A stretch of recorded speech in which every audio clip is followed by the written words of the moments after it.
안녕하세요. 다니쌤입니다. 오늘 소개시켜드릴 강의는요, 김동수 강사님의 내 재산을 지키는 방법, 기획부동산과 경매 필수 지식인데요. 오늘은 그 전체 강의 중에서 경매에서 꼭 알아야 할 지식, 말소 기준 권리에 대해서 소개시켜드리겠습니다.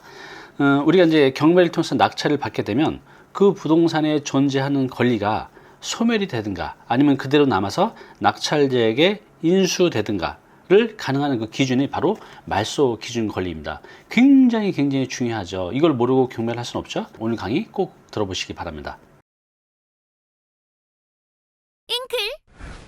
이번 시간에는 말소 기준 권리에 대해서 강의를 하도록 하겠습니다. 우리 경매가 되면 말소 기준 권리가 되면 무조건 말소 기준 밑으로 소멸된다 하는 그런 것들을 많이 들었을 겁니다. 왜 그럴 수밖에 없는지 그 원인과 또 말소 기준 권리들에 대해서 설명을 하도록 하겠습니다. 그래서 우리나라 법은 이렇게 되어 있습니다. 공례법에서 공법과 사법으로 나눠지게 되고요. 그러면서 공법에서는 절차법과 실제법이 이렇게 있습니다.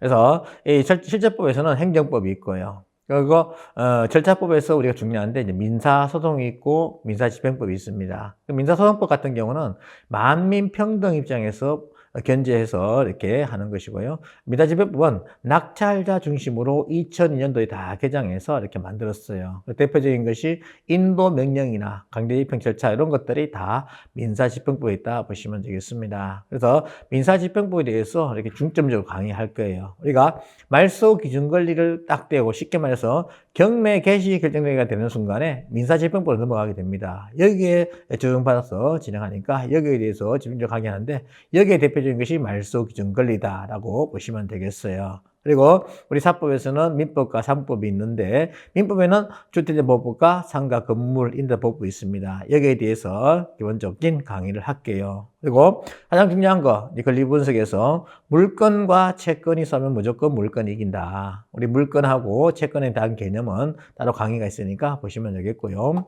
물건은 시간순에 따라간다. 그러니까 시간이 빠르면 무조건 우선으로 받을 수 있는, 우선 변제받을 수 있는 그런 권리가 되고요. 채권은 동순이 쉽게 말해서 안분한다.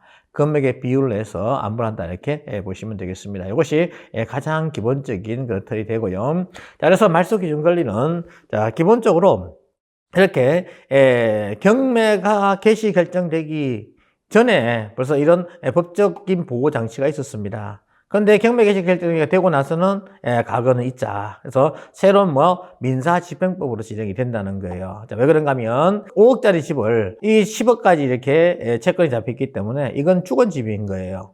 이 주건집을 살릴 수 있는 방법은 뭐밖에 없다? 경매밖에 없다. 그래서 경매로 하기 때문에 무조건 말소 기준 권리 밑으로 소멸시킬 수밖에 없다. 보시면 되겠습니다. 그래서 이 논리를 기본적으로 자, 이해하시고요. 자, 그래서 말소를 시키는데 너 말소! 그러면 상당히 기분 나쁘다는 거죠. 그래서 말소시키는 근원이 뭐다? 이것을 이야기해 주는 것이 굉장히 중요하다는 겁니다. 우리 군대에서 옛날에 참 많이 맞고 이렇게 했지 않습니까? 그때 너 이거 잘못했지? 몇 대 맞을래? 그러면 기분이 덜 나쁘다는 거죠. 근데 안 그러고 그냥 무조건 때리면 상당히 기분 나쁜 이제 이런 상황이 된다는 거예요. 그래서 말소를 시킬 때 말소시키는 이유가 있다는 겁니다. 그 이유가 무엇인가 하면 요거라는 거예요. 그래서 가장 기본적으로 이유 되는 것이 자, 첫째가 이렇게 권리가 돼 있다는 겁니다. 자, 토지에 가처분 돼 있고 건전항 돼 있고 지상권 돼 있고 가압류 돼 있고 임차권이 이렇게 돼 있다는 거예요. 자, 이렇게 설정이 되어 있으면, 자, 여기서, 이 물건을 살리기 위해서, 결국, 말소 기준권 논리가 되는데, 말소시키는 근원이 첫째가 뭔가 하면, 금전 채권 확보를 위한 권리가 쉽게 말해서 돈 받으면 소멸시킬 수밖에 없다는 겁니다. 야, 너 돈 받았으니까 소멸돼야지. 당연한 거 아니겠습니까? 돈 받았으니까 소멸되는 겁니다. 근데 밑에 있어가지고 만약에 못 받았다. 그럼 어떻게 해요? 못 받을 것을 알고 들어갔으니까 그건 네가 책임져야지 이렇게 되는 겁니다. 그래서 돈을 받든 안 받든 이것이 중요한 것이 아니라 돈 받을 권리는 무조건 소멸시킬 수밖에 없다. 그래서 여기서 돈 받을 권리를 보면 이 건전항이 자, 돈 받을 권리가 되고요. 그래서 소멸됩니다. 압류도 돈 받을 권리가 되니까 소멸되죠. 그래서 돈 받을 권리, 건전당 압류 같은 경우는 돼서 이렇게 소멸시킬 수밖에 없다. 그래서 못 받더라도 어떻게? 예, 알고 들어갔다는 겁니다. 그래서 이것은 소멸시킬 수밖에 없다는 거예요. 그래서 돈 받을 권리는 무조건 소멸된다 하는 거 자 기억하시고요. 그 다음에 이 건저당이 있는데 결국 토지의 건저당을 설정해 놨다는 겁니다. 근데 이 지상권을 살려놓게 되면 예, 지상 위에 이 건물, 이 사용할 권리가 지상권이 아니겠습니까? 그래서 이 지상권이 살게 되면 결국 토지를 이용을 못 한다는 거죠, 이 사람은요. 그래서 결국 담보력이 30% 강가가 됩니다. 경매에서도 30% 강가시켜서 진행시키는 이런 상황이 된다는 거죠. 그래서 결국 이 지상권이 있음을 인해 가지고 이 건전당권자가 침해받는 상황이 발생하니까 이런 경우는 결국 이 지상권을 소멸시킬 수밖에 없다는 겁니다. 왜? 먼저 있는 건전당의 권리를 침해하니까. 그래서 정당한 권한 없이 2번 위에 있는 권리를 침해하니까 1번 요 권리죠. 이 건전당 돈 받는 걸 침해하니까 결국 소멸시킬 수밖에 없다. 이렇게 보시면 되겠습니다. 그래서 이 지상권도 소멸되는 겁니다. 그리고 임차권도 결국 살려놓게 되면 어떻게 되겠습니까? 여기 임차인이 안 나가게 되면 예, 내가 점유권을 회복 못하기 때문에 여기 활용을 못합니다. 임대를 못 놔요. 그러니까 결국 예, 건전당이 그 돈 받을 권리를 침해하는 이런 상황이 돼버리니까 이 담보력이 다운되는 상황이 되어서 결국 소멸시킬 수밖에 없다. 그래서 요 건전당 밑에 있는 돈 받을 권리보다 밑에 있는 것들은 무조건 소멸시키는 이런 상황이 된다라고 보시면 되겠습니다. 그리고 이 가처분 같은 경우는 어떻게 해요? 건전당이 가처분이 있는 것을 보고 들어갔죠. 이 보고 들어갔으니까 그것은 이 건전당이 이거에 대해서는 책임을 져야 되는 이런 상황이 됐다는 겁니다. 그래서 이거는 소멸시킬 수 없고 인수를 해야 된다. 그래서 이 돈 받을 권리 밑으로 무조건 소멸되는 것이고 돈 받을 권리 위에 있는 권리는 인수되는 이런 논리가 된다는 겁니다. 그러면 우리가 말소를 시키는 것은 뭐다? 돈 받았으니까 소멸된다. 그래서 돈 받았으니까 소멸되는 거고 기준은 자 기준 하면 앞에 있습니까? 뒤에 있습니까? 예, 맨 앞에 딱 서지 않습니까? 손 옛날에 손 부러진다고 막 혼나고 막 그랬잖아요. 딱 붙여서 기준합니다. 그러면 기준은 안 움직이고 딱 서 있어야 된다는 거죠. 그래서 돈 받을 권리 중에 기준 앞에 있는 권리 이것이 말소 기준 권리입니다. 그래서 돈 받을 권리 중에 앞에 있는 권리 이것이 뭐다? 말소 기준 권리다. 그래서 말소 기준 권리 밑에는 무조건 소멸, 말소 기준 권리보다 위에 있으면 무조건 인수 이렇게 되는 거예요. 뭐 임차인 억울하지 않습니까? 가압류 돈 못 받았는데요. 이렇게 하는 것은 뭐와 같다? 부모님을 살리려니까 의사 선생님한테 왜 우리 부모님 살렸습니까? 하고 똑같은 겁니다. 폐륜을 하라는 거죠. 그래서 그럼 아예 물을 이유가 안 되는 거예요. 감사합니다. 이렇게 나가는 거 아니겠습니까? 그래서 말소 기준 권리 밑에 있으면 무조건 소멸되는 것이지, 말소 기준 밑에 있으면 인수되는 게 절대 아닙니다. 소멸되더라도, 민사집행법에 적용되기 때문에 어쩔 수가 없다라고 보시면 돼요. 왜? 민사집행법 되기 전에 벌써 자기의 권리를 확보해 놨어야 되는데, 자기가 몰랐던, 하여튼 알았던 간에 결국 확보를 못했다는 겁니다. 그렇기 때문에 소멸돼도 당연하다는 거예요. 왜?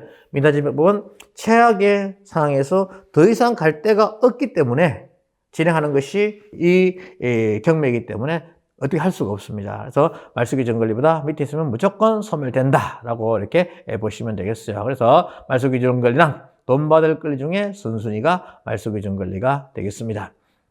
그래서 왜 말소 기냐 하는 것은 왜 우리 아버지 살렸느냐 이거와 똑같다 생각하시면 돼요. 그래서 기본적으로 이 경매는 최악의 상황에서 진행되기 때문에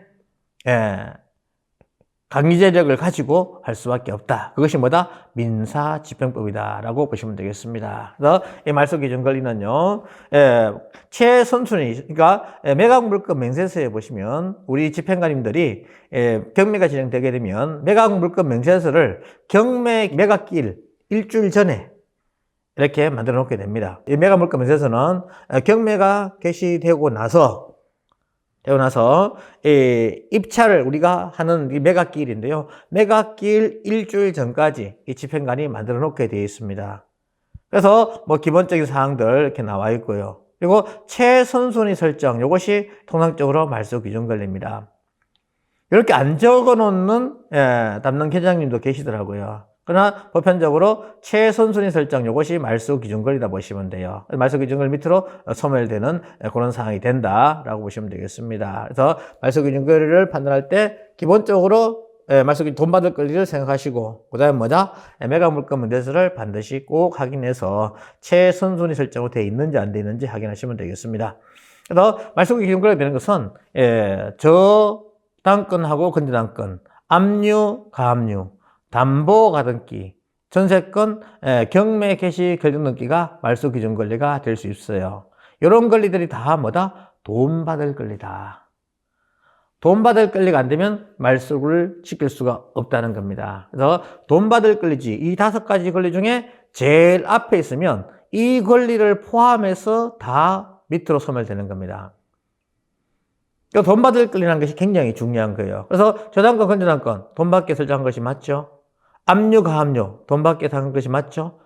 모르시는 분은 강의를 찍어놨으니까 앞에 강의를 참고해서 꼭 들으시길 바랍니다. 압류, 가압류 개념도 아셔야 돼요. 그래서 압류, 가압류도 돈 받을 금전 채권을 설정하기 때문에 말소 기준 권리가 되는 겁니다. 그리고 가등기는 담보 가등기하고 순위 보전 가등기가 있죠. 그러니까 순위 보전 가등기는 뭐예요? 소유권을 가져오기 위해서 하는 가등기. 담보 가등기는 뭐다?